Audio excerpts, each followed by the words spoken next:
நீதிமொழிகள் 3ஆம் அதிகாரம் அதில் 5, 6 வசனத்தை நான் பகிர்ந்து கொள்ள ஏவப்படுகிறேன். அது என்ன அப்படின்னா, உன் சுய புத்தியின் மேல் சாயாமல் உன் முழு இருதயத்தோடும் கர்த்தரிடத்தில் நம்பிக்கையாக இருந்து உன் வழியிலெல்லாம் அவரை நினைத்துக்கொள், அப்பொழுது அவர் உன் பாதைகளை செவ்வை பண்ணுவார்.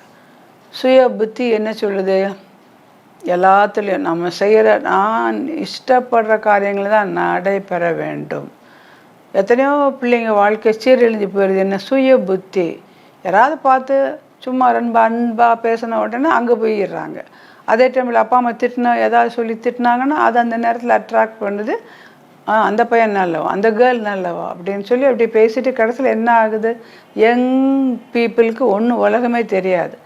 சுய சிந்தனையில் சுய மதியில் போய் சாய்ந்து கடைசியில் சீரழிந்து போவதை நாம் காண்கிறோம். அன்பானவர்களே, இந்த நாளிலும் நாம் ஒவ்வொருவரும் ஆண்டவரை நோக்கி நாம் பார்ப்போமா?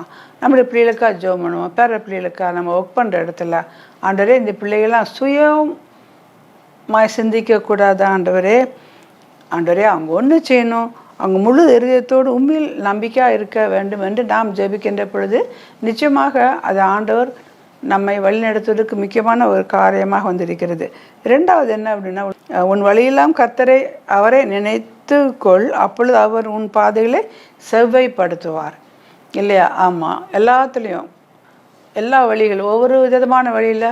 சின்ன பிள்ளை ஸ்கூலுக்கு போகிறோம், அது ஒரு வழி. காலேஜுக்கு போகிறோம், ஒரு வழி. வேலை பார்க்குறோம், அங்கே ஒரு வழி. மேரேஜ் ஆனால் அங்கே ஒரு வழி. புகுந்து வீட்டில் ஒரு வழி.